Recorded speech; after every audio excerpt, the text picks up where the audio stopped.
Então não é exagero dizer que esse aqui é o vídeo mais importante do canal. Bem-vindo, bem-vinda aí. Se não me conhece ainda, eu sou o Kleber, adestrador pai da Wendy. Trabalho com adestramento há 7 anos.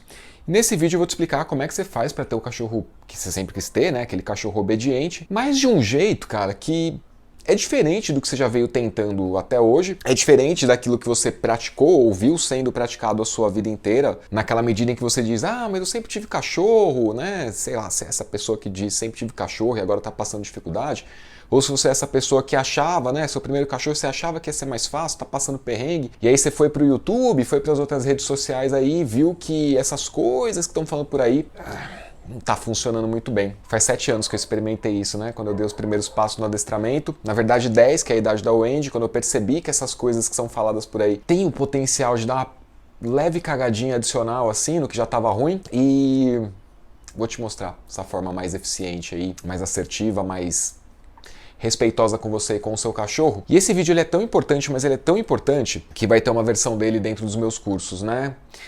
Por que vai ter uma versão dentro dos meus cursos? Porque hoje eu vou te explicar o caminho, eu vou te dar... Segura aí, tá? Segura, fica aí. Paciência, o vídeo é longo, vamos com calma que você vai entender. Vai ser um tempo bem gasto aí na tua vida. Aqui no canal eu vou fazer algumas alusões a coisas que já estão aqui no canal e algumas outras coisas que eu ainda vou colocar. E aí você me cobra nos comentários, ó, não tem isso, não tem aquilo, né? Porque pode ser que realmente não tenha aqui no canal e ainda vou colocar, ou pode ser que já tenha e eu acabei esquecendo, deixei passar e tudo. Né? Porque o YouTube ele não deixa... não é um sistema de aula, sacou? Qual que é a diferença, Kleber? Isso é muito importante, tá? Até porque no final eu vou retomar esse ponto, que vai ser a chave para você entender por que você não está conseguindo, mesmo com tanto conteúdo no YouTube. Em outras redes sociais também. Quando você está num curso, as aulas têm nome, sacou? Então, tipo, é comando senta, né? Comando deita, mordida, né? As aulas têm nomes, elas têm uma ordem sequencial e tudo.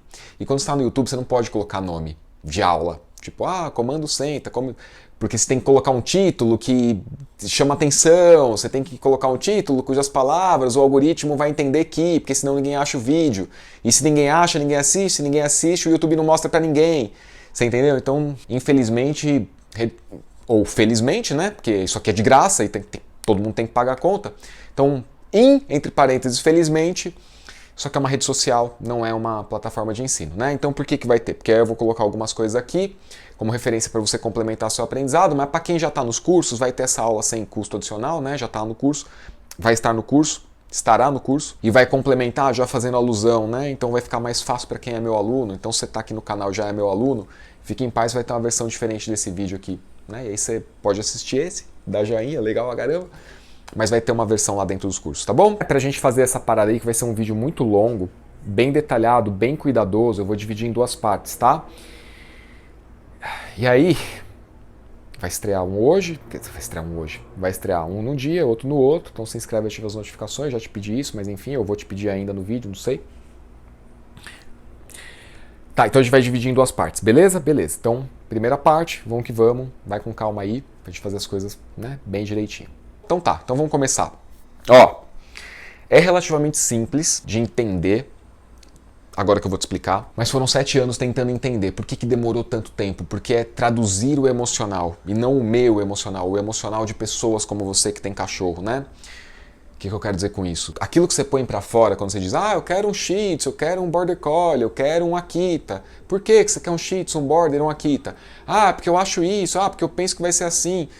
Essas coisas todas elas estão falando de emoções, elas vêm com um filtro, né? Então não é uma coisa tão fácil assim de ser traduzida, uma vez que a gente coloca o filtro das palavras.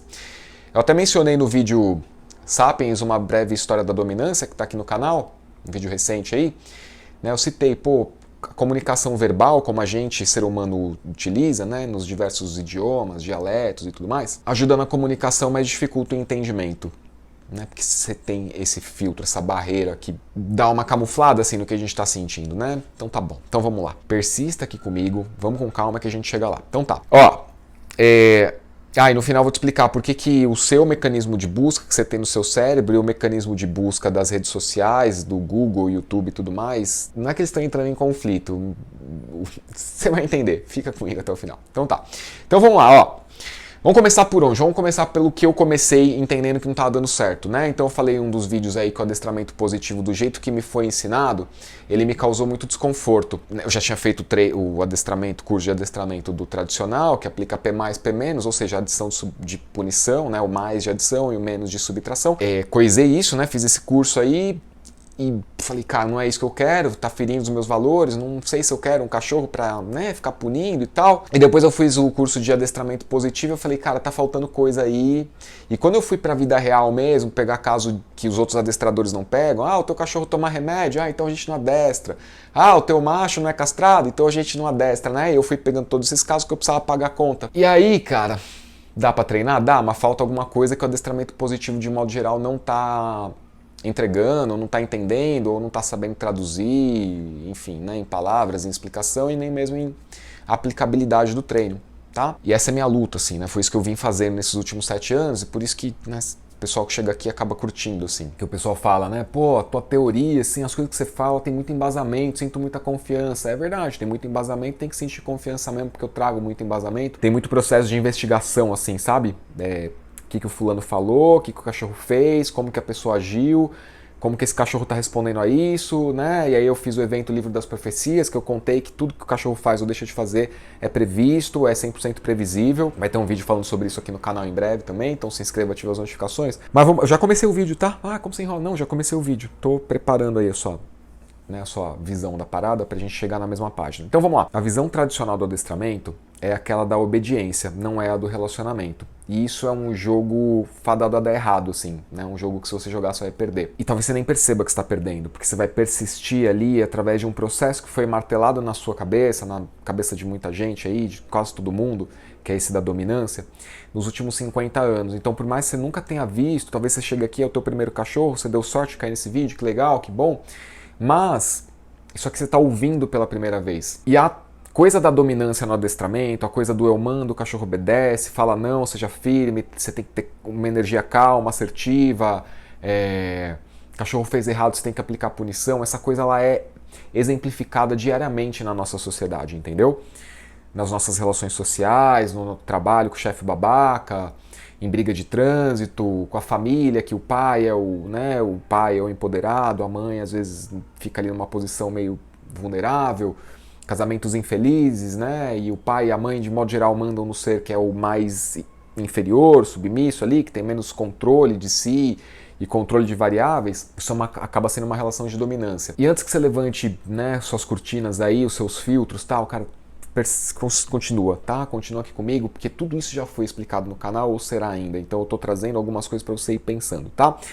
E a visão do adestramento, essa coisa da dominância aplicada no treino, ela já é consolidada, assim, ela tem essa coisa do tradicional no nome, né? Então o que é o tradicional? O tradicional é aquilo que resistiu ao teste do tempo. Então, quando a gente fala adestramento tradicional, parece que você está falando de uma coisa que remete a essa ideia de longevidade, né? De longevidade, que sobrevive realmente ao teste do tempo como uma coisa efetiva, duradoura, que funciona para tudo e para todos. Mas na verdade não é assim, né? E aí é que vem essa coisa da comunicação que facilita, mas dificulta o entendimento. Por quê? Porque o adestramento tradicional, ele partiu do pressuposto da criação de lobos de cativeiro, com David Mack lá nos anos 70, e lobos de cativeiro não são animais de vida livre, e nem estão em vida livre, nem mesmo aqueles lobos que estavam no cativeiro eram aparentados, né? Eles eram animais tirados da natureza.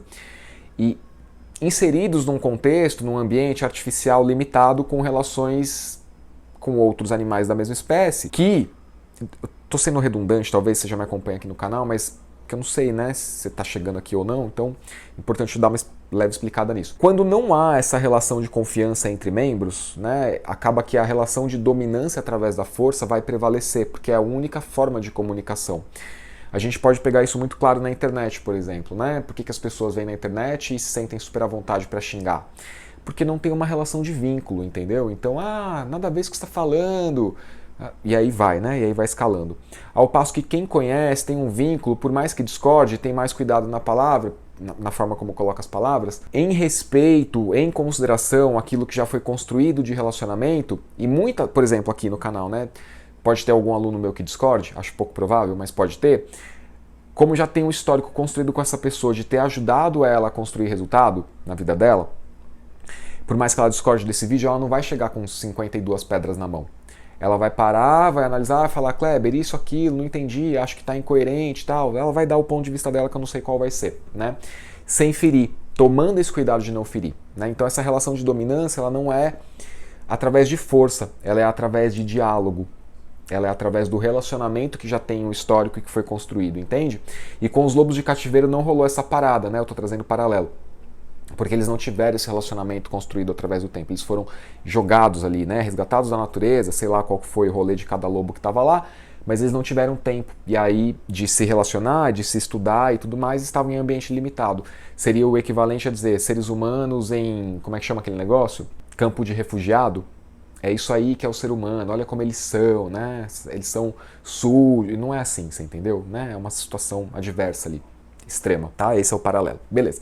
Só que o próprio David Mack já veio e derrubou por terra, tá? Então vamos lá. Então esse é o negócio, né? E aí, tá, então quando você pensa em ter um cachorro obediente, você pensa no adestramento da forma como ele é subjetivamente absorvido na nossa sociedade, tá? Só que quando você pensou em ter um cachorro, isso é uma pergunta pra você me diz aí nos comentários. Quando você pensou em ter um cachorro, Border, Shih Tzu, Spitz, Rottweiler, sei lá, né? Pastor Malinois, a primeira coisa, me responda sinceramente, como pode ser sim ou não, tá? Me responda sinceramente, quando você pensou em ter um cachorro, você pensou assim, nossa, eu quero muito ter um cachorro para eu poder mandar ele obedecer. É para isso que eu quero um cachorro. Eu quero um cachorro que eu vou mandar e ele vai ser obediente. Foi isso que você pensou? Conscientemente? Ou até mesmo inconsciente? Sim ou não? Provavelmente não, né? Eu vou te explicar o que você pensou, que você não sabe o que você pensou ainda, e você vai analisar e ver se isso faz sentido para você. E se fizer sentido para você, vai ser incrível, porque vai concatenar com o que eu vou te falar no final, tá? Então vamos. E o adestramento da forma como ele é feito, tradicionalmente, diferente do positivo, que tem uma diferença aí, o adestramento tradicional, ele não lida com a possibilidade de erro. Isso é muito importante porque a gente vai falar a seguir. E o adestramento positivo, em certa medida, ele trabalha com a ideia de reforçar o comportamento certo, mas ele não sabe te orientar quando o cachorro erra, entendeu?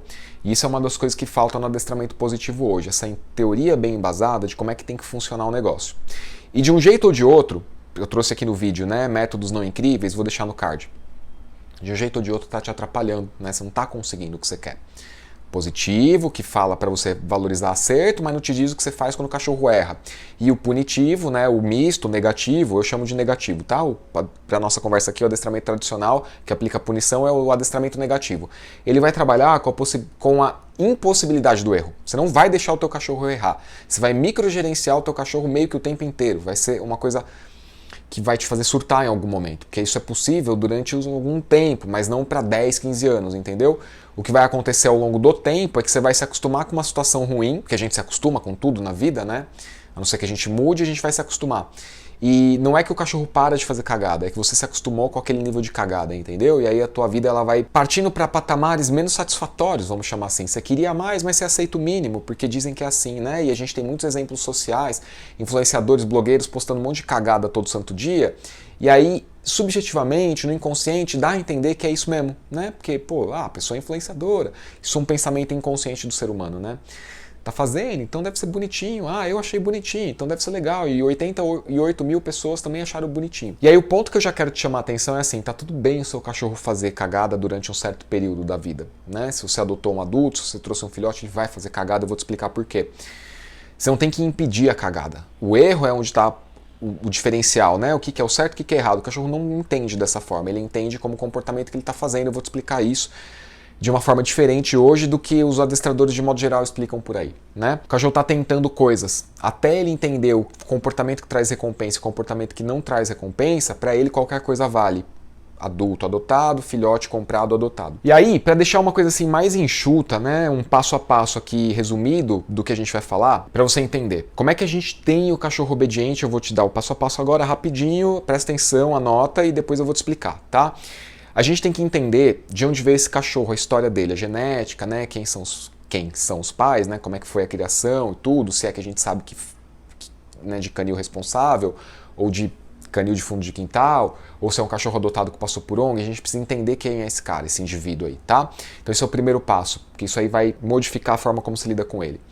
A partir desse momento, a gente vai entender e atender necessidades básicas e fundamentais. Entender e atender necessidades básicas e fundamentais é trabalhar as habilidades que esse cachorro vai precisar desenvolver para a vida que você quer ter com ele. E aí, quando eu for explicar, vai fazer mais sentido, você vai ter umas coisas para pensar. E quando a gente trabalha essas habilidades fundamentais para esse cachorro ter uma vida adulta saudável nesse ambiente, nesse contexto que você quer ter com ele, a gente vai trabalhar desde da chegada as competências que esse cachorro vai precisar desenvolver para a vida adulta, né? Então, eu vou retomar esse ponto, mas assim, o filhote, por mais bonzinho e fofinho que ele seja, ele não tem como ser o cachorro ideal, porque ele está em fase de aprender. Então ele vai aprender algumas coisas, depois ele vai ressignificar isso. Depois eu volto nisso, tá? Mas entenda, o filhote ou o cachorro adulto que você resgatou, ele não tem como ser o cachorro adulto que você quer, o cachorro ideal, tá?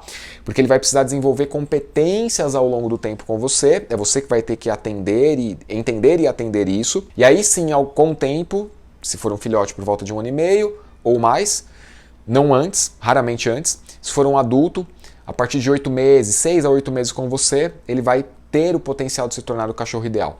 Né? Então ele vai, porque você vai ter tido tempo de trabalhar as competências necessárias para a vida adulta. E trabalhar as competências necessárias para uma vida adulta saudável é o contexto de liderança que foi deturpado quando encaixada dentro do adestramento negativo, né? E que o adestramento positivo desconsidera por completo. E eu não acho que está errado. Só que eu vou te explicar o ponto que está aí, tá? Então liderança e confiança andam juntas. E liderança e confiança são pilares do indivíduo que cuida. Então a gente pode ter o animal da mesma espécie que cuida, que lidera, que gera essa confiança, e a gente pode ter um indivíduo de outra espécie, você e eu, que cuida, que lidera e que gera esse vínculo de confiança através do cuidado. E o cuidado é o que vai trazer essa coisa da autoconfiança para o bicho não fazer cagada, né? Ou seja, ele sabe o que ele está fazendo, ele sabe o que traz recompensa, ele sabe que ele não adianta fazer que não vai trazer recompensa, não é bom para ele, não é bom para essa relação que está sendo construída. Isso vem através do cuidado. Então vem a autoconfiança e depois vem a confiança em você. A confiança que se tiver um estresse ambiental, um estresse social, você está ali para orientar, zelar, cuidar, né? E aí vem. Né? Então, o cuidado, esse caminho que eu estou descrevendo aqui, ele é necessário para a obediência.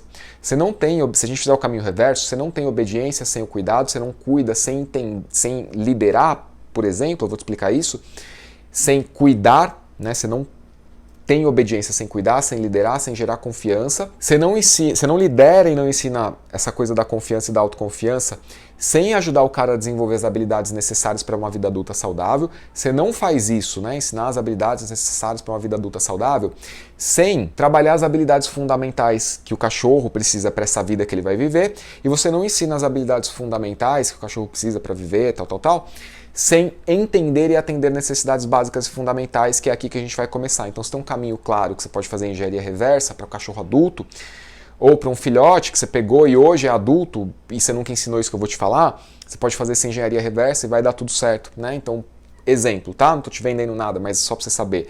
No clube de membros eu venho trazendo estudos de caso. Nos estudos de caso eu venho trazendo a história de alunos que começaram com cães adultos, totalmente cagados ou não tão cagados, e filhotes que chegaram reativos, eu estou trazendo isso, filhotes que chegaram reativos, ou filhotes que foram mal orientados logo no começo, mas ainda não desenvolveram reatividade. Estou contando esses estudos de caso para você, e é esse processo, tá? Passo a passo, ou então de trás para frente você vai ver que é isso que acontece, e eu vou trazendo as particularidades. Mas então vamos lá, para a gente avançar. Então o que acontece? Quando a gente pensa em raça, a gente está falando de genética, tá correto? Né? Genética é um funil que seleciona a raça. E aí, o pessoal normalmente fala assim, o filhote é uma folha em branco, o filhote é uma esponjinha, ele absorve. Vamos ficar com o exemplo da folha em branco, eu acho que ele é bem emblemático assim, de um erro que acontece que passa despercebido. Quando a gente pensa o filhote é uma folha em branco, a gente está dando a entender que ele aceita qualquer coisa, como qualquer outro filhote aceitaria qualquer coisa, então o que for ensinado vai ser absorvido da mesma forma por qualquer filhote, porque todos eles são folha em branco. Só que olha só que particularidade que tem nesse exemplo da folha em branco. Se você pegar qualquer folha em branco, ela não é isenta de informação. A própria folha, a dimensão dela, a textura, quão branca ela já te diz um pouco da história. Veio de floresta de replantio, veio de reciclagem, é de eucalipto ou é de outro tipo de planta? Né? Que tipo de tinta vai aceitar? Qual o melhor tipo de papel para esse tipo de impressão? Então a folha em branco, que é esse exemplo que se fala de filhote, nem ela é zerada de informação. Até a folha em branco traz informações, Você entende esse processo? Assim também é o cachorro. Só que quando a gente pensa no cachorro, o que a gente está falando? Ele não é essa folha em branco que aceita qualquer coisa. Você vai entender logo mais, tá? Fica, persevere, fica aqui comigo, persista, que vai fazer sentido. Se eu vou pontuando as coisas, te preparando para coisas mais avançadas que vão chegar adiante no vídeo, tá? Quando a gente pensa no filhote, a gente tem que levar em conta o quê? A formação. Esse filhote, ele veio de cria preparada, planejada, né? Não veio. Ele veio de cria que é a primeira cria daquela cadela. Ele veio de uma cria que a cadela já teve 4, 5, 6, já tá ali, né, judiada, coitada, entendeu? Então isso já traz informação. O ambiente onde essa cadela foi criado, o macho que fez, né, a procriação ali, qual o nível de estresse desse ambiente para a gestação dessa cadela, desses filhotes, né? Como é o manejo dessa cadela no período crucial? Como é o manejo do macho? Como que é o relacionamento com os filhotes, da cadela com os filhotes, dos humanos com os filhotes? Existe um preparo ali para manejo? Se os filhotes são preparados, tudo isso, né, isso e muito mais, tá? Vai influenciar. E são coisas controláveis quando a gente pensa em raça. Por isso que é muito importante que você busque canis de confiança quando você vai escolher o teu cachorro. Eu vou trazer um vídeo também, escolha da raça e tudo mais, tá? Para te ajudar nisso. Agora, e quando a gente não tem essas informações? A gente parte do zero, a gente parte do pressuposto de que tudo que tem ali naquele cachorro, um cachorro que foi abandonado e depois você adotou, por exemplo, pensa em adotar. A gente vai tratar como se fosse uma folha em branco, como se fosse uma folha em branco, que tem uma história que a gente não conhece, né? E a gente vai tratar como se fosse um filhote em processo de aprendizado. A gente parte do pressuposto que esse cachorro abandonado, resgatado, adotado, ele não teve o que ele precisa para ter essa vida adulta que eu falei, né? Nessa sequência de eventos. Tá? Então, dessa forma, a parada funciona muito bem. Já peguei... É chato isso, né? Tem que ficar dando credenciais e tudo, mas assim, peguei cachorros que as pessoas estavam desacreditadas, passaram por 2, 3 adestradores com 7, 8 anos de vida e foram reabilitados de agressividade e reatividade sem aplicar punição, entendeu? Isso é possível, desde que você entenda que aquele bicho está sendo treinado, não teve o que ele precisava. Que é isso que eu estou explicando nesse vídeo, que é para ele se tornar obediente, ele precisa de algumas coisas que não forem entregues. E aí, por que eu dei esse exemplo de que cada filhote ali não vai receber a informação do mesmo jeito, mesmo sendo uma folha em branco? Porque tem um negócio na formação do cérebro, impactado por tudo isso que eu falei e outras coisas que eu não falei, que é muita coisa, que eu explico no Melhor Tutor do Mundo detalhado, tá? Cada aula é um tema e tal, então fica bem fácil de aprender, que é o meu processo de educação online para tutores, tá? Algumas coisas vêm no cérebro do cachorro que a gente usa, né, na nossa linguagem como predisposição. Então, predisposição ao quê? A prestar atenção em determinados estímulos, a ignorar determinados estímulos, né? Isso é uma pré-configuração do cérebro. Só para ficar num exemplo, num único exemplo, tá? Porque isso é muito amplo. A gente tem um negócio que hoje as pessoas têm vergonha de falar, ou não têm coragem de falar, ou não acreditam nisso, mas é factual, tá? Você pode analisar essa parada aí, eu trago isso muito aqui no canal, que é personalidade, né? O que é personalidade? Conjunto de coisas que vai determinar formatos de comportamento, predisposições de comportamento, entendeu? Então, dentro desse negócio de personalidade, nas neurociências, tem um negócio chamado uma característica, né, que é a amabilidade e o oposto é a combatividade. Então o indivíduo está nessa gradação. Muito amável, muito combativo. O que diz naquele grupo de filhotes que nasceu da mesma cadela se ele é mais amável ou se ele é combativo, né?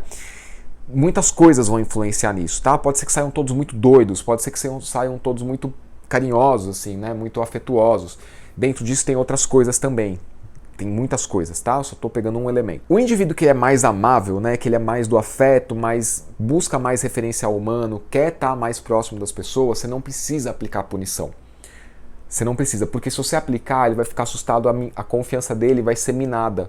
A confiança dele é em você, que está treinando, tutor, adestrador, né? Eu sei que tem muito adestrador que me assiste aqui. E você não, por isso que é ruim você chegar aplicando punição no cachorro, falando não, o problema não está no não, até porque o cachorro não entende. Você fala talvez ou sim, quem sabe, com esse tom de voz assertivo, firme, é a mesma coisa, vai causar o mesmo efeito, tá? De aversão, de uma experiência emocional. Que estranho isso, entendeu? Ruim, tá? Vai trazer uma coisa ruim emocionalmente pro cachorro. Ele não precisa disso para se conectar com você e fazer o que você espera. Ao contrário, se você fizer isso, a confiança dele em você vai diminuindo com o passar do tempo. E aí esse cachorro, se você já começou assim, você começou errado. Por quê? Porque você não vai trabalhar a coisa de entender e atender as necessidades básicas e fundamentais. E isso vai gerar um cachorro fragilizado emocionalmente, com pouca ou nenhuma autoconfiança, que vai fatalmente trazer o quadro de reatividade, de agressividade, entendeu? Então esse é um ponto. Se a gente for para o outro extremo, o cachorro que tem essa maior predisposição ao conflito, o que isso quer dizer em termos de comportamento? A Wendy é assim. A Wendy é assim. Olha que coisa mais maluca. A iminência de um conflito hiperestimula o cérebro, gerando o comportamento de conflito, né? Que aumenta, que escala a possibilidade do conflito. É o famoso resolver treta tretando, sabe assim? Né? Para parar a briga, entra lá, é apagar a fogueira com gasolina, entendeu? É esse o exemplo, assim. Acho que isso é muito emblemático, essa analogia. Né? Essa combatividade. Então, se aplica a punição no bicho que tem a tendência à combatividade, se ele tiver muito medo do adestrador, o medo vai suprimir comportamento. Mas você que passa muito tempo com o seu cachorro, ele não vai ter tanto medo de você quanto ele tem do adestrador, porque com você ele teve tempo de testar a relação, entendeu? Vou te dar um exemplo bem merda.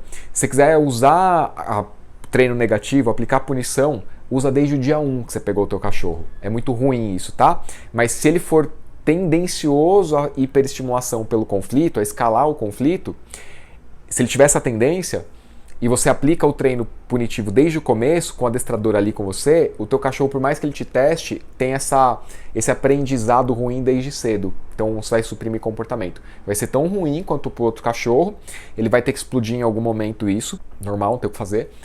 Quando, eu não sei, mas vai acontecer. E aí é que todo dia, vai. Uma vez por mês, pelo menos. Nossa, de todo dia para uma vez por mês foi complicado, né? Todo dia eu falo com muitas pessoas, mas pelo menos uma vez ao mês vem alguém me falar: ah, eu fiz o treino da liderança, eu sempre fui firme com ele e agora ele tá me mordendo. Aí eu falo: tá, qual que é a idade que o Zezinho tá? Aí normalmente tá na adolescência, entendeu? Que é quando tipo, o cachorro já tá pelas tampas, ele assume mais predisposição ao comportamento de risco. Esse embate físico é um risco para a vida. O cachorro não para pensar que você ama ele não sabe o que é isso. O que ele sabe é o que ele tem de memória e as memórias que ele tem que foram construídas com você, entendeu? E aí as pessoas ficam nessa... Não, funciona assim, até o dia que não funciona mais. Ao passo que quem faz o treino da forma como eu explico, né, nesse processo que eu estou trazendo, que é da construção da obediência, não tem isso de num dia não funciona mais, entendeu? Tipo, a Wendy não voltou a me morder 7 anos depois de ter parado de me morder, entendeu? Acho que 7 anos é uma boa métrica, né? Tá? Então tá, vamos lá. Então existe essa coisa da configuração, né, do cérebro, isso tem a ver com a gestação em si, com o ambiente, tem a ver com os irmãozinhos, animais que nascem em grupo social grande como o cachorro, eles têm que ter habilidades complementares e é por isso que o cérebro de um vem diferente do outro. Pode ver que ninhada sempre tem um que é mais da pá virada, que rouba tudo que é dos irmãos e tal, e tem o outro que sempre é quase sempre tem um, né, que é o mais do cantinho ali, que foge de tudo e tal. Tá, e aí a gente começa a ver gradações nesses filhotes. Pegar os extremos ajuda a entender isso. Você tem de um lado que briga por tudo e você tem o outro que foge de todas as brigas, né? É o extremamente amável e o extremamente combativo. E nesse meio aí tem as gradações desses filhotes, tá? Que eles vão trabalhariam juntos quando adultos, se fossem animais de vida livre. E aí que tá o ponto que a gente já vai chegar, que é muito importante, que é a próxima etapa. Mas antes da gente avançar para entender e atender necessidades básicas, vamos aprofundar um pouquinho mais nesse tema que vai te fazer bem. Você vai gostar. Olha só que coisa mais maluca. Essas configurações vão impulsionar determinados tipos de comportamento, tá? E aí, combinados com algumas coisas que estão dentro do cérebro desse cachorro, vai ter mais predisposição para formar memória. Então algumas memórias vão impactar muito. Eu vou te dar um exemplo que depois eu vou trazer num outro vídeo também, né? O exemplo do xixi, eu vou te explicar isso muito direitinho assim nesse outro vídeo. Que é o seguinte, o cachorro tá lá, ele é um filhote, né? Então ele tem vontade de fazer xixi, ele faz xixi. Deu vontade de cagar, ele caga. Como um bebê, tá? Deu vontade, faz, porque não tem controle ainda dessa coisa, do xixi, do cocô. Então, olha só, o cachorro tá lá brincando, andando pela casa, ele só teve vontade de fazer xixi, ele fez xixi, entendeu? É só isso que aconteceu. Claro, o aprendizado dele no canil vai influenciar e tal, se ele encontrar o tipo de textura que ele fazia xixi lá, isso vai influenciar dele buscar esse mesmo coisa, né, essa mesma superfície ou algo parecido. Mas assim, pra nossa conversa, pra facilitar, porque no outro vídeo eu vou trazer bem explicadinho isso, ele só fez xixi, entendeu? Aí, você tem o cachorro que ele é com essa coisa da configuração e com essa coisa inerente de buscar algumas coisas assim pra formar memória, né? O cérebro tá atento a isso pra formar memória. Ele mija no chão e você vai lá e briga, e ele mijou errado. A briga aumenta a probabilidade dele voltar a fazer xixi ali, se ele for da combatividade. Se ele for da amabilidade, a briga aumenta a probabilidade dele esconder esse xixi. E aí, normalmente, o que a galera não percebe? Ele parou com o tempo, eu brigava, falava não, esfregava o focinho dele, e com o tempo ele foi parando. Não é que ele foi parando, é que ele foi fazendo mais xixi na rua ao invés de fazer xixi em casa. E as pessoas não percebem que elas vão se acostumando, entendeu? Ao passo que, se você não fizesse nada, e você... Melhor ainda, se você brigar com o seu cachorro, né, nesses dois cenários, tá? Não faça isso, eu tô dando só um exemplo para ilustrar, assim. Se o seu cachorro mijar no lugar certo e você brigar com ele por ter mijado no lugar certo, ele tem mais probabilidade de fazer no lugar certo do que de fazer no lugar errado. Por que isso acontece? Porque essa iminência do conflito, né, essa coisa que assusta ou essa coisa que estimula o potencial de briga, forma uma memória mais impactante na cabeça desse cachorro que tem mais acessibilidade na hora da percepção de xixi. Eu quero ver xixi. Aí vem aquela memória, né? Porra, a última vez que fiz xixi foi muito doido, aconteceu uma parada muito louca, que eu ganhei uma atenção que eu nunca ganho. Isso é conversa, dá a entender. Quando eu falo, dá a entender que o cachorro pensa assim em palavras, mas não é. Eu tô traduzindo emocionalmente, tá? Eu tô traduzindo em palavras o funcionamento emocional do cérebro. E aí, por ele ter essa memória facilmente acessada por um gatilho que é a vontade de fazer xixi, ele vai lá e faz xixi. E aí, se você fizer a estratégia certinha que eu explico no curso, cara, teu cachorro nunca mais erra. É uma coisa muito louca. Depois eu trago isso com calma, tá? Não faça isso. Porque tem a outra ponta, né? Do cachorro que, se você brigar por ele ter feito no lugar certo, nunca mais ele acerta, entendeu? Mas tem isso, tá bom? Por causa dessa memória, essa predisposição que tenderá a formar comportamentos que vão prevalecer, entendeu?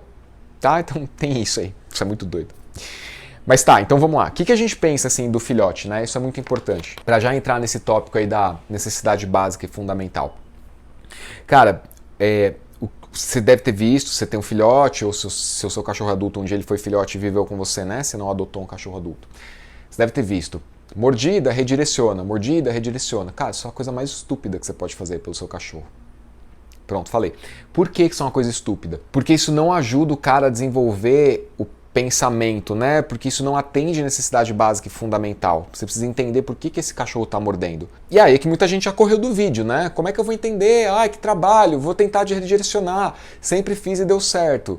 Não é que deu certo, é que o teu cachorro foi adotando outros, assim como o xixi, ele foi adotando outros comportamentos. No xixi ele foi fazer xixi na rua e o mordido ele começou a fazer outras coisas. Latir, por exemplo, raspar a porta, pular na tua cabeça. Então ele vai substituindo comportamentos. Ele não aprendeu a morder, que é um negócio que eu já vou te explicar da necessidade básica e fundamental. E cara, quem não conhece vai ignorar isso e vai achar que é isso mesmo, entendeu? Mas, enfim, tô falando pra você que tá afim de, né, ter uma vida legal com o teu cachorro, tá?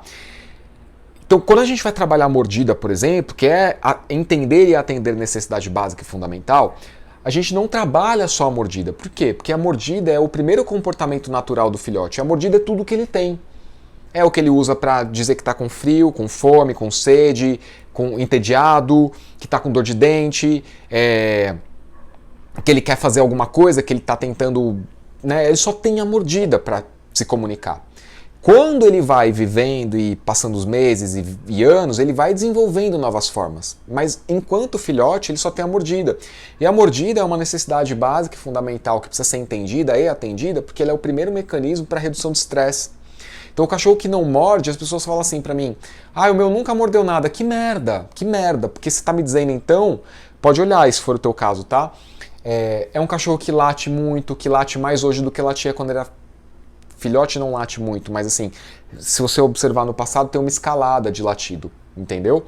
Por quê? Porque ele não aprendeu a usar a mordida para redução de estresse, que é o primeiro, tem outros, mas esse é o primeiro, fundamental. Então quando você tem um filhote, não adianta você falar redireciona, isso é estúpido. Por quê? Porque o cachorro tem alguma necessidade que precisa ser atendida. A gente vai discutir.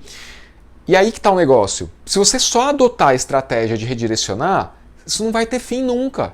Você vai passar... Eu tive uma aluna que tem ou vai ter estudo de caso dela aqui no clube de membros, que o cachorro, ela tem um Golden, Angélica, tem vídeo dela aqui no canal do antes e depois do curso, tá? Depois você dá uma pesquisada aí, eu vou deixar também nas referências, na descrição e tudo, pra você assistir, que é muito legal. Primeira live dela desesperada e a última live emocionadíssima por se perceber uma mulher forte que consegue fazer as coisas sem partir pra agressividade, entendeu? Porque o cachorro também pesa 40 quilos, não vai ser uma mulher de, acho que tem 1,60 m, Angélica, que vai segurar um cachorro de 40 quilos. Angélica, se estiver me vendo, beijo pra você, cara. Ó, então o que acontece? passou redirecionando a vida inteira a mordida e não dá resultado. Chega uma hora que o cachorro fala, cara, não é isso, não é isso. E eu não aprendi outras formas de me comunicar. Quando eu tô frustrado eu mordo, quando eu tô com medo eu mordo, quando eu quero eu mordo, quando eu não quero eu não mordo, quando eu não quero eu também mordo, né? Quando eu quero passear eu mordo, quando eu não quero passear eu também mordo. Você entendeu? Porque ele só aprendeu isso, tá? Então o redirecionar não vai funcionar. Você precisa olhar para esse cachorro e entender o que é que está faltando ali. E aí é que entra um negócio que também está relacionado com... Já entrei no tópico de atender e entender necessidades básicas e fundamentais, tá bom? Então vai anotando aí. Que é o ciclo circadiano. Ah, eu vou jogar bolinha que ele não morde. Tá, você vai hiperestimular um filhote. Tem um monte de coisa em volta disso. Eu estou simplificando para não ficar um vídeo de 4 horas e meia. Já vai ficar longo.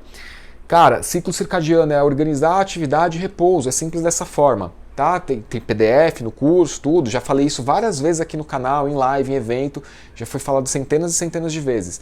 Mas o que acontece? Se você for trabalhar a mordida redirecionando e não olhar para o ciclo circadiano, o cara dormiu bem, o cara está ativo agora porque ele acabou de comer, o cara está ativo agora porque ele ainda não comeu, o cara está nervoso porque ele fez um passeio na rua que estressou, veio um monte de gente assediar ele, fazer carinho, ele não estava querendo aquilo, mas por estar no colo ou por estar na guia, preso na guia, não conseguiu sair daquilo.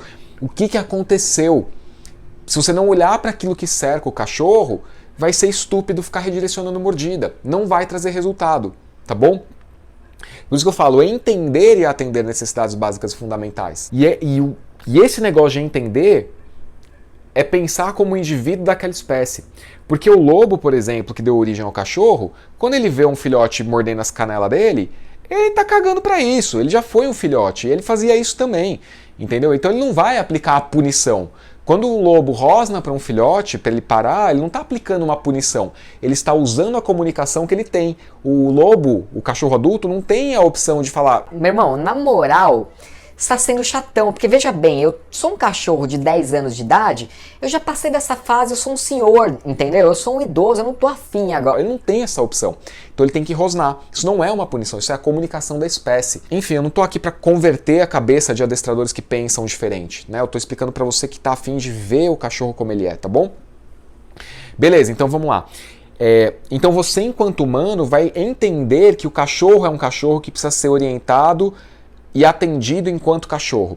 E aí você não proíbe mordida, você não briga porque ele mijou no lugar errado, porque ele latiu, porque ele fez as merdas que um filhote faz ou que um adulto que foi adotado faz. Você não briga por causa disso. Você entende e atende. Cara, se eu for falar de cada um a gente não termina, entendeu? Mas o que o cachorro faz de errado que te incomoda? Você tem que entender isso e atender essa necessidade. Se essa necessidade não é boa para o convívio, para a vida adulta, você vai entender e ensinar coisa que seja uma alternativa a isso que ele está fazendo. É simples assim, tá? Por quê? Porque no caso de cachorro doméstico, cara, isso é muito importante. O cachorro doméstico não é o bicho da natureza, entendeu? Você sabe disso. Eu sei que você sabe. Só não para pensar ativamente nisso, tá? Então tô te convidando a pensar ativamente nisso. O cachorro da vida doméstica, ele é um bicho que depende do ser humano e ele tem que depender. Cada vez menos até um certo limite. Ele sempre terá uma dependência, é saudável que sempre tenha essa dependência, para ele não sair abatendo pomba, rato na rua, entendeu? É importante que ele tenha essa dependência, porque não faz sentido um animal doméstico abater você não quer um border collie que pastoreie e chegue a abater um boi, uma ovelha, você não quer isso. Você não quer um pastor malinois que sirva de guarda e proteção e que abata um ser humano. Depende se for um meliante, não sei. Né? Talvez você queira. Fica o ponto de interrogação aí. Mas via de regra você não quer, né? Se chegar um amigo teu, uma visita que teu cachorro pastor malinois que está protegendo a casa não conhece, você quer que ele sirva de alerta e de mecanismo de intimidação, né? E aí que ele te atenda, né? Então tem esse grau de dependência. De dependência, tá bom? E aí qual que é o lance? Por que eu dei o exemplo da mordida, né? Porque a mordida ela é uma brincadeira, é uma preparação para a vida adulta que o cachorro doméstico não sabe que não vai ser um animal selvagem. O que um animal selvagem faz, né, quando ele fica adulto? Ele acaba se envolvendo em conflito, seja para abater uma presa e garantir a sua sobrevivência do grupo, que depende dele, seja para proteger território, né, de outros animais ou de outros grupos de animais da mesma espécie, né, de outras espécies ou da mesma espécie. Então essa coisa da mordida ela é o primeiro mecanismo assim, que o bicho vai desenvolver, né, e depois vem a coisa da luta, né, o embate físico, que é uma brincadeira, é tudo lúdico no caso do filhote. Por isso que eu falo, se você não ensinar controle de mordida pro teu filhote e deixar essa parada acontecer, sem a tua intervenção de uma forma proativa e pensando nas habilidades do futuro, que esse cachorro vai precisar no futuro, e provavelmente vai acontecer dele desenvolver reatividade ou agressividade, vai ficar muito mais difícil para você. Né? Porque um filhote você controla fisicamente, caso seja necessário, ele perca as estribeiras. O adulto, o buraco é mais embaixo, e não tem a ver com o tamanho do cachorro. Porque o Andy pesa 7 quilos e eu ficava bem bolado ali de encostar nela, entendeu? E tanto que não foi assim que eu resolvi a agressividade dela, né? Na contenção física, tá? Beleza. E aí todas as coisas que o filhote faz, pular, latir, morder, correr, destruir coisa, tudo isso que ele faz são coisas que filhotes fazem enquanto animais que não sabem dessa distinção entre ambiente urbano, doméstico e ambiente natural selvagem. Eles não sabem que tem isso, que eles não têm como saber, nem o adulto nem o filhote, entendeu? Então todas essas coisas precisam ser ensinadas e colocadas dentro de um limite saudável, que é o limite da brincadeira, da interação lúdica. Porque essa interação lúdica com você é o que vai fazer o seu cachorro, por exemplo, se você quer isso, né? E se você não quer, mesmo assim é importante que ele faça com você para não ficar carente emocionalmente e aí, né, desenvolver comportamentos ruins, de compulsão, de ansiedade e tal. É importante, essas coisas lúdicas são importantes para a vida adulta dele ser saudável na interação com outros cães, e não só ser saudável na interação, mas ser saudável na leitura da possibilidade ou não da interação. Cara, isso é uma coisa mágica, e vem desde que o seu cachorro chegou na tua casa, filhote ou adulto. Tá? Entender e atender necessidades básicas e fundamentais. E aí, entender e atender vai gerar esse leque de habilidades fundamentais para a vida adulta.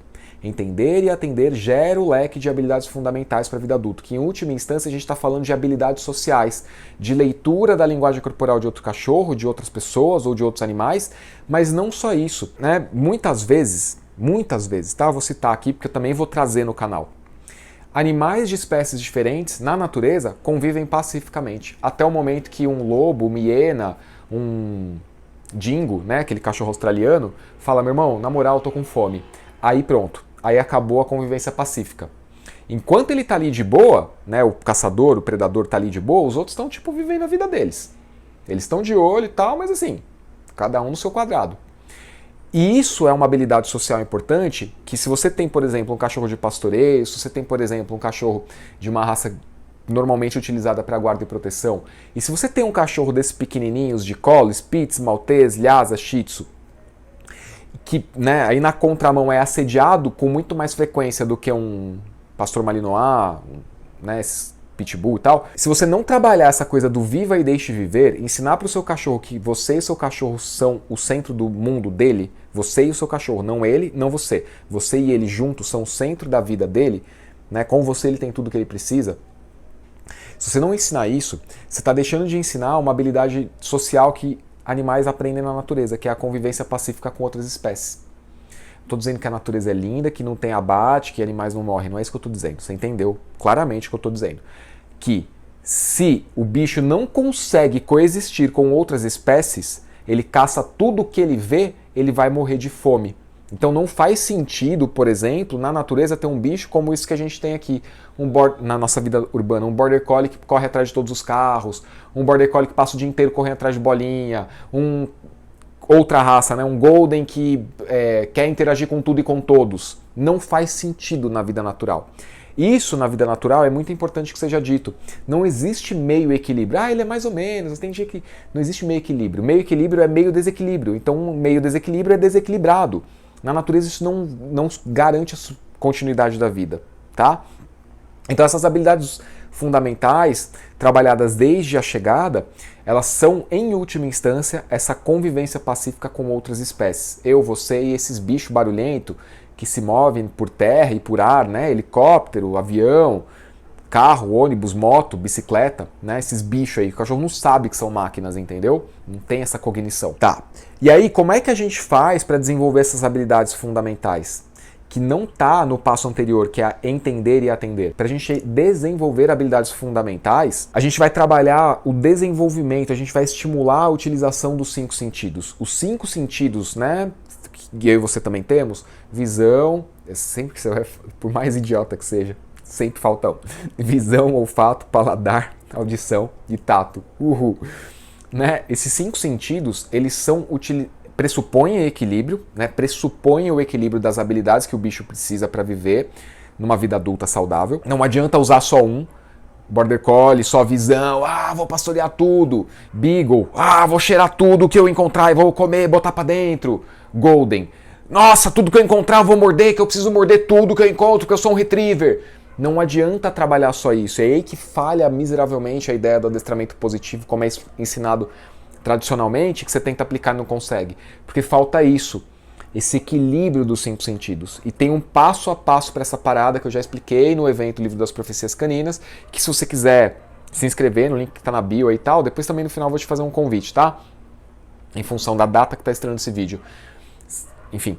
Né? Então, mas aí voltando, então tem tudo isso, entendeu? Tem tudo isso. É trabalhar essa primeira ponte de conexão do mundo interno, que é o cérebro, com o mundo externo que o bicho está conhecendo desde filhote. O meu é adulto, eu adotei. Então ele está conhecendo o mundo que cerca ele a partir do dia que ele chegou na tua casa. E aí você vai ajudar esse cara a utilizar com equilíbrio os 5 sentidos, tá bom? Então esse é um negócio que vai ajudar a desenvolver as habilidades fundamentais para a vida adulta saudável. E isso tem a ver com um negócio que é a tríade, que eu chamo, né? Corpo, cérebro e mente. É complexo, eu não vou explicar detalhadamente, mas resumindo, o cérebro deveria estar ocupado em regular as coisas que o corpo precisa. E mais ainda, o cérebro deveria estar ocupado em regular como o corpo opera no ambiente para conseguir aquilo que ele precisa para se manter vivo e saudável e equilibrado e ter seus desejos e necessidades atendidos. E a mente, ela não está propriamente dentro e não está única e exclusivamente fora. A mente é o que o cérebro cria. Como que o cérebro cria a mente? Com as memórias e a vivência, a experimentação do mundo através dos 5 sentidos. De uma maneira mais rica ou de uma maneira muito pobre. Um Border Collie que fica correndo atrás de bolinha 10 horas por dia. Um Golden que pega tudo que encontra para morder. Um Beagle que tudo que encontra de comer é compulsivo, entendeu?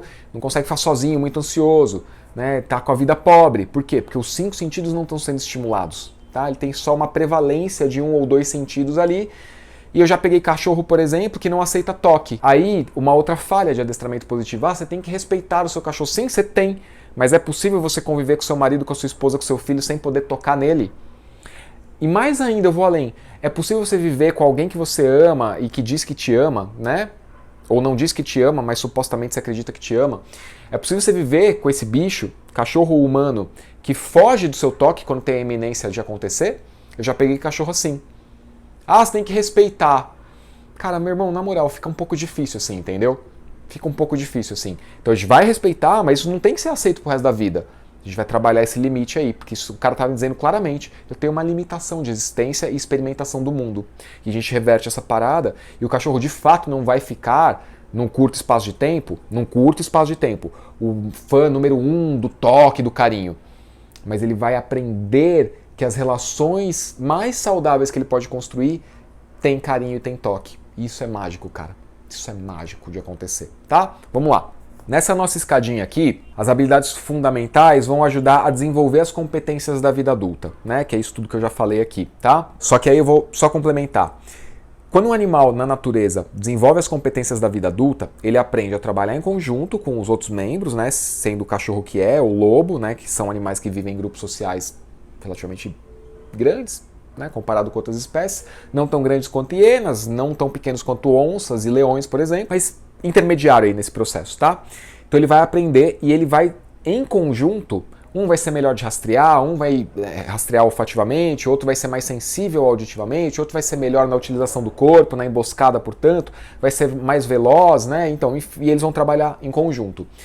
Quando o animal vem para nossa casa, ele não tem que desenvolver a plenitude dessas competências. Como eu falei lá no começo, ele tem que ficar só no lúdico. Então não tem problema nenhum brincar de morder com o teu cachorro, desde que essa habilidade tenha sido trabalhada desde filhote, que ele saiba que morder é uma brincadeira e que ele só morde a pessoa que ele conhece, que ele confia. Porque ele sabe, né, através da construção de memórias, e cara, isso é muito importante. Se eu não falei, então eu vou aproveitar agora. É através do jogo de mordida, de ensinar controle de mordida. Quando pode, como pode, onde pode, quando para, quando continua, quando retoma, né? É através do jogo de mordida que o filhote descobre que ele causa dor. Ele não sabe que ele causa dor. Porque os filhotes todos têm mais ou menos o mesmo limiar de dor. Quando ele chega na tua casa, aí ele percebe que tem um bicho que... Ele começa a perceber que tem um bicho que não gosta de mordida, que é mais sensível, né? E é por isso que você não pode suprimir. Você tem que usar mecanismos. Tá? Aí, cara, de novo, mordida. Já falei 258 milhões de vezes sobre mordida. Se eu abrir caixa de pergunta, todo dia eu falo sobre mordida. E tem 12 vídeos aqui no canal falando sobre mordida, né? Enfim. Mas o ponto é esse. Por que ele não deve desenvolver a competência plena das habilidades de caça e predação? Porque ele tem que depender de você, porque ele é um animal doméstico. O cérebro dele não vai se desenvolver até a fase adulta, com todas as competências que um adulto de vida natural precisa desenvolver, e que o cérebro se desenvolve para alcançar essa plenitude de habilidades, ele não vai chegar nesse nível. Porque ele não tem possibilidade como tem um animal na natureza. Ele está limitado por aquilo que você pode oferecer. Por mais incrível que seja o que você oferece, ainda é limitado perto do que um animal na natureza pode oferecer e pode experimentar. Então, para não, como eu falei, então vamos encerrar a primeira parte do vídeo aqui hoje, beleza? E depois você se inscreva, ative as notificações para pegar a segunda parte, vai sair essa semana ainda, para a gente poder fazer as coisas com calma, tá bom? Abraço, valeu, até o próximo vídeo.